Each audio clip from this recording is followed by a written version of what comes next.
ठीक कह रहा हूं, मजा आ रहा है, बढ़िया।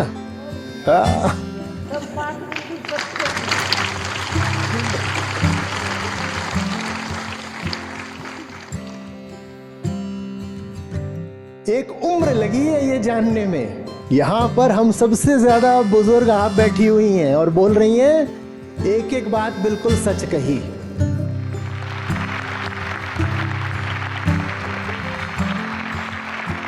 और यहाँ जो लड़कियां महिलाएं बैठी हैं, मैं आपसे कह रहा हूं, जो बात आप इस उम्र में आकर बोल रही हैं, मैं आपके सामने खड़ा हूं, वो बात आप अपनी उम्र में जान लो ना।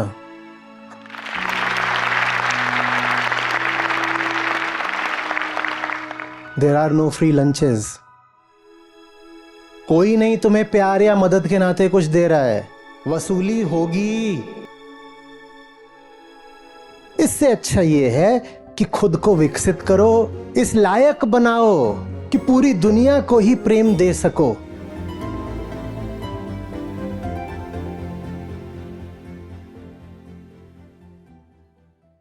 दोपहर के समय वीकडेज पर शॉपिंग मॉल में 80% आपको महिलाएं ही मिलेंगी, क्योंकि पुरुष तब कहां होते हैं, वो काम पर होते हैं। और महिलाएं क्या कर रही होती हैं, वो शॉपिंग मॉल में जाकर के बढ़िया पूरी दोपहर खर्चा चल रहा है। खर्चा करने में कोई दिक्कत नहीं, खूब उड़ाइए, पर पहले जरा कमाइए। ये किसके पैसे उड़ा रहे हो? और फिर जिसके पैसे उड़ा रहे हो, जब वो आकर के तुम पर तरह तरह के अधिकार जमाएगा, तब शिकायत कैसे कर पाओगी आप? बोलो, कितना गंदा ये सौदा है।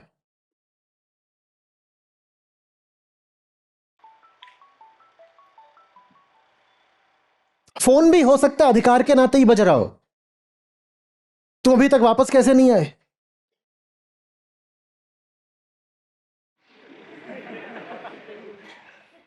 ये प्रेम के नाते नहीं बज रहा होगा, ये अधिकार के नाते बज रहा है।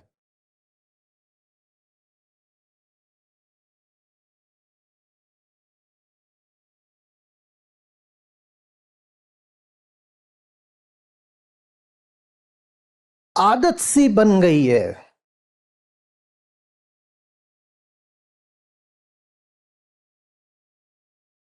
आपसे बोल रहा हूं देवियों, लेने की और अपने आप को यह समझा लेने की कि किसी से पैसा लेना, सुख लेना, सुविधा लेना, छत्र छाया लेना, यह तो मेरा अधिकार है नहीं। तुम्हारा बस वो है जो सचमुच तुम्हारा है। ज्ञानियों ने तो समझाया है कि शरीर भी तुम्हारा नहीं है, तुम्हारा ही शरीर भी तुम्हारा नहीं है। ज्ञानियों ने तो यहां तक समझाया है कि तुम्हारा ही धन भी तुम्हारा नहीं है। तुमने दूसरे के धन को भी अपना मान लिया, क्या होगा आपका? जानने वालों ने कहा है कि तुम्हारा धन भी आखिरी अर्थ में तुम्हारा नहीं है, और तुमने तो किसी और के धन को अपना मान लिया। और पूरे इतिहास में महिलाएं इसी गलतफहमी में रही हैं कि किसी और का धन मेरा है, और होता नहीं है। तुम जानते हो नहीं होता है, होता भी है तो नाम मात्र को होता है। जैसे कई बार पुरुष किसी प्रॉपर्टी की रजिस्ट्री करा लेते हैं पत्नी के नाम पर, जैसे कई बार ग्राम पंचायत, ग्राम सभा वगैरह के चुनावों में कोई पुरुष अपनी पत्नी को खड़ा कर देता है और उसको कुछ सरपंच वगैरह बनवा देता है। अब वो क्या कहेगी कि ये गद्दी मेरी है? ना वो पैसा तेरा है, ना वो गद्दी तेरी है, तेरे पीछे कोई और है, वो उसकी है। क्यों अपने आप को धोखे में रख रही है? नहीं, मैंने तो उनसे वादा लिया हुआ है, तनख्वाह आते ही वो आधी तनख्वाह मेरे हाथ में रख देते हैं, वो मेरी हो जाती है। कैसे हो जाती है? नहीं, इसलिए हो जाती है, मैं घर का काम करती हूँ ना, उसके पैसे मिलते हैं। तुम जो घर का काम करती हो ना, वो घर का काम करने वाली को फिर जितने पैसे मिलते हैं उतने ही लिया करो। और तुम बहुत अच्छे से जानती हो कि वो घर का काम करने वाली को कितने पैसे मिलते हैं। पति से फिर 1 लाख रुपए महीने के किस बात के ले रही हो? बुरा लग रहा है, कड़वा लग रहा है, मुझे भी बोलते हुए दर्द सा हो रहा है, पर बोलना जरूरी है तो बोलने दीजिए। क्योंकि ये भी तर्क आप दिया करती हैं कि हमने पैसे कोई मुफ्त के थोड़े ही ले लिए, हम घर का काम भी तो करते हैं। आप जो घर का काम करती हैं, मान लीजिए आप करना बंद कर दें और वो सारा काम करने के लिए किसी को लगा दिया जाए, तो उसको कितने पैसे दिए जाते हैं बताइए? तो उतने ही लिया करिए फिर। पर खूब हल्ला मचता, कहते घर में इतना काम करती हैं वो, उनका कोई अकाउंटिंग नहीं होती, वो सारी सर्विसेज जीडीपी में काउंट नहीं होती। कर लो अकाउंटिंग, कर लो अकाउंटिंग ना, कितना निकलेगा? आप खाना बनाते हो, खाना बनाने वाले को कितना दे देते हो? और भी मुझ पर इल्जाम लगते हैं, कहते हैं बाहर के काम को घर के काम से श्रेष्ठ बताते हैं। अच्छा ठीक है, तो देख लो कि जब आप बाहर काम करने निकलती हो तो उसमें कितने पैसे मिलते हैं, और जो घर का काम करने वाली होती हैं उनको कितने पैसे मिलते हैं। किसी आधार पर ही तो पैसे मिलते होंगे ना।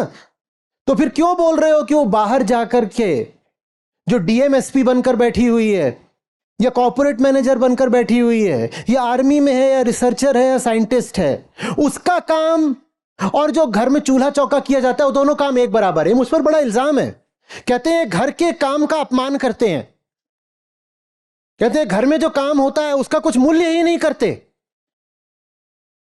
मैं क्या मूल्य करूंगा?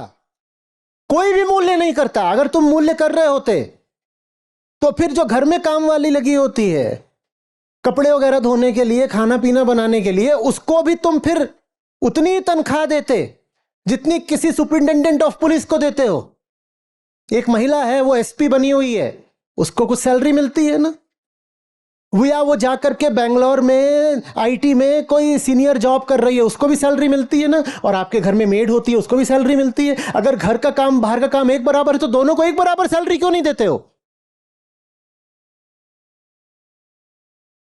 तो किस आंतरिक झूठ में जी रहे हैं हम? कैसा सौदा स्वीकार कर लिया हमने, और खुद को ही कह रहे हैं नहीं, उनकी आधी सैलरी पर मेरा हक है क्योंकि मैं तो घर का काम करती हूं। घर का काम करने के इतने ही होने चाहिए बस।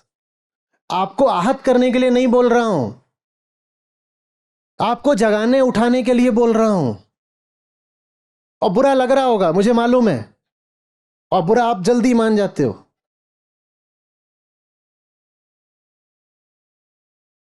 ठीक है, बुरा लग रहा है तो जो भी है गाली गलौज कर लेना, मैं तैयार हूं। मुझे क्या,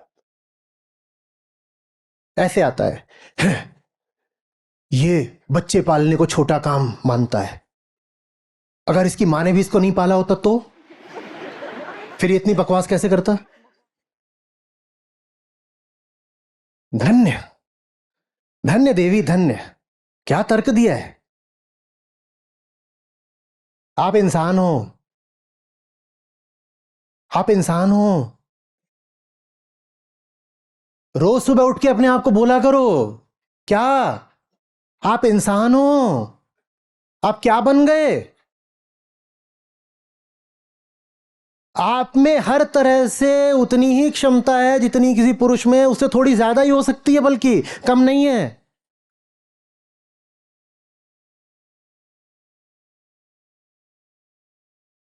महिलाएं कम उपद्रवी होती हैं, और जब लग करके सध करके काम करती हैं तो पुरुषों से थोड़ा बेहतर ही करती हैं।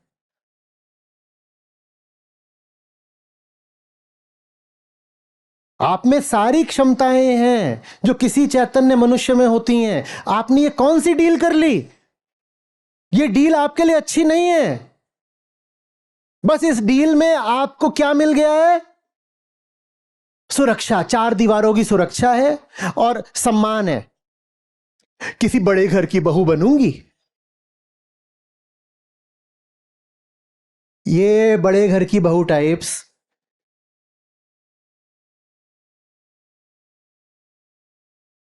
वैसे बड़ा घर जेल को ही बोलते हैं, पता है ना ये। जब कोई धरा जाता है उसको पकड़े जाते हैं, तो चलते तो ये बड़े घर अब दे देते हैं। तो कौन कौन है आप बड़े घर की बहू? नहीं, मैं हाथ उठाने को बिल्कुल नहीं बोल रहा, पर भीतर ही भीतर उठा लो हाथ। और न जाने कितने लोग धर्मी माँ बाप घूम रहे हैं जिनका कुल अरमानी है ये कि किसी बड़े घर की बहू बना दें इसको, और उसके लिए दहेज जोड़ रहे हैं कि अब ये बड़े घर की बहू बनेगी। पुरुषों से कह रहा हूं, स्त्री को खरीदा नहीं जाता।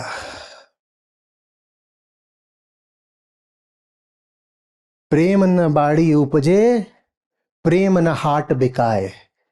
खरीदे बेचे जाने वाली चीज नहीं है प्रेम, जो तुम सोचते हो कि मैं उसका भरण पोषण करता हूं, उसको गहने लाकर दे देता हूं, उसे पैसे दे देता हूं, तो वो मेरी चीज हो गई, जायदाद हो गई, प्रॉपर्टी हो गई।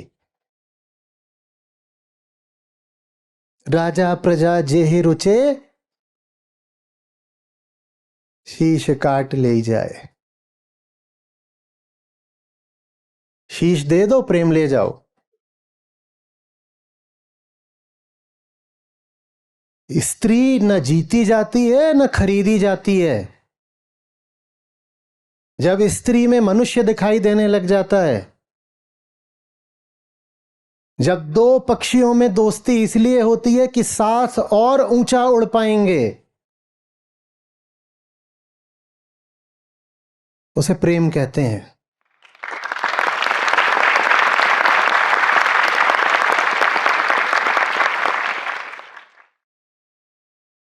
और स्त्रियों से कह रहा हूं, बिकना मत। भले ही बिकने को समाज ने कितने भी इज्जतदार नाम दे दिए हों, बिकना अपने आप में चीज ही बेइज्जती की होती है, भले ही उसमें नाम कितना भी इज्जतदार हो।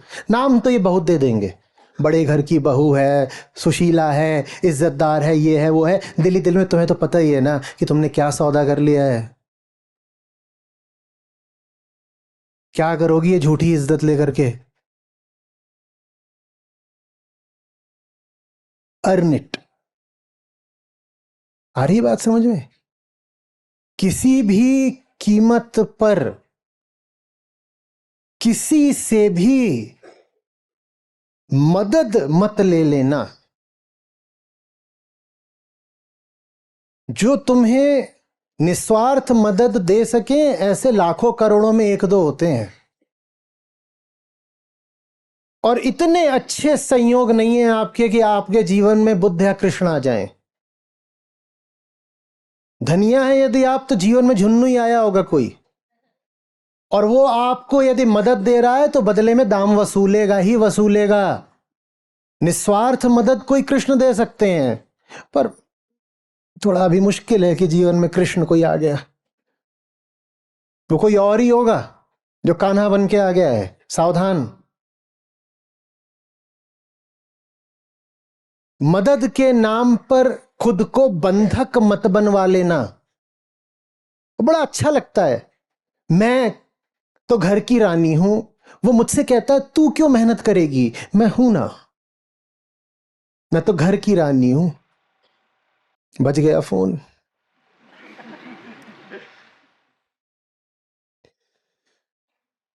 घर की रानी को घर से घंटी आई है। टेढ़ें टेढ़ें।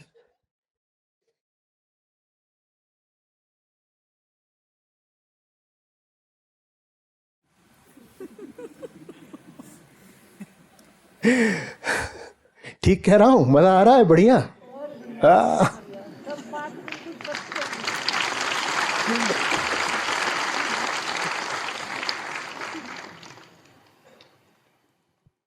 एक उम्र लगी है ये जानने में। जानते हो ना क्या बोला अभी अभी? यहां पर हम सबसे ज्यादा बुजुर्ग आप बैठी हुई हैं और बोल रही हैं एक एक बात बिल्कुल सच कही।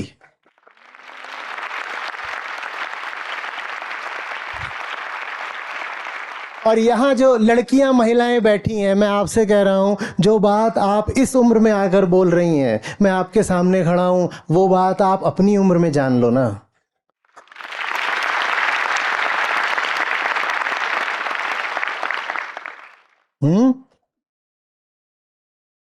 There are no free lunches. कोई नहीं तुम्हें प्यार या मदद के नाते कुछ दे रहा है, वसूली होगी।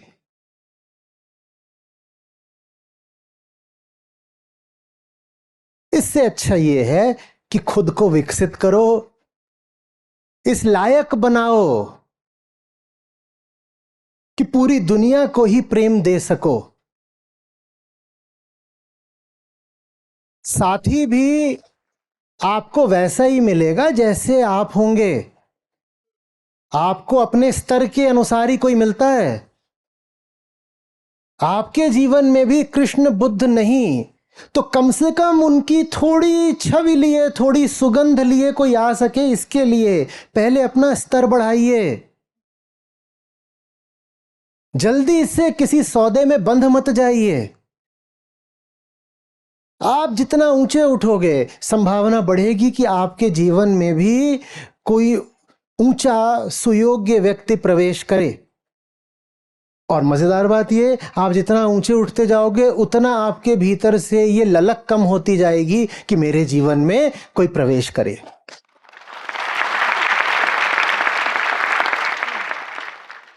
और फिर अगर कोई प्रवेश कर गया तो कर गया, और नहीं करा तो नहीं करा।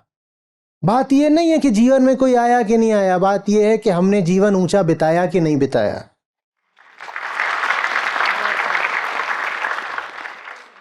ऊंचाई जीवन का लक्ष्य है, जोड़ेबाजी नहीं। आ रही है बात समझ में? ऊंचे उठो, और ऊंचे उठने की प्रक्रिया में कोई मिल गया हम सफर, अच्छी बात है। कल्पो नहीं, रो नहीं, डेस्परेट मत हो जाओ कि कोई मिल जाए जल्दी से और सौदा कर लें। अपने ऊपर ध्यान दो। जितना स्वयं को उठा सकते हो जितने तरीकों से उठाओ। जीवन खुला जियो। प्रकृति का खेल है, नाच रही है जिंदगी, द्वार खुले हुए हैं।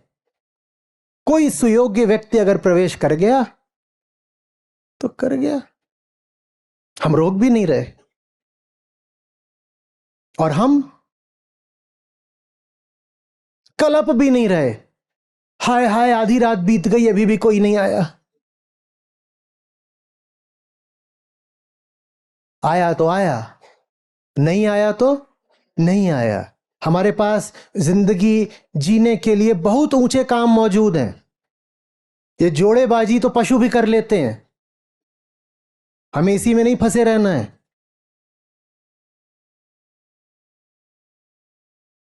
कुछ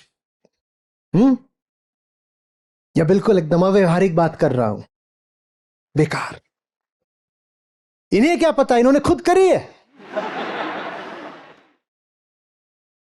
आपको खुशी होगी इस नाते, जो हमारी अपनी ऐप है जिसमें हमारे गीता और बाकी सब कार्यक्रम चलते हैं, यहाँ पर बुद्ध हैं, गीता है, उपनिषद हैं, अष्टावक्र हैं। ये मुझे मिले, मेरी ज़िंदगी बदली, ये तुम्हें मिलेंगे, तुम्हारी ज़िंदगी भी बदलेगी। सच पूछिए तो मतलब लाखों नहीं तो कम से कम हज़ारों जिंदगियां तो हैं जो बिल्कुल बदली हैं। 2 लाख से अधिक गीता प्रतिभागियों के साथ जुड़े आचार्य प्रशांत ऐप पर पहला महीना बिल्कुल फ्री गीता मिशन का पूरा एक्सेस। ऐप पर आपको मिलेंगे नियमित लाइव सत्र, हर दिन आचार्य प्रशांत के विशेष संवाद, गीता कम्युनिटी का एक्सेस, गीता परीक्षा, चयनित समाचार, ऑडियो बुक्स, कोट्स और भी बहुत कुछ। गूगल प्ले स्टोर या एप्पल ऐप स्टोर पर आचार्य प्रशांत सर्च करें और अभी डाउनलोड करें।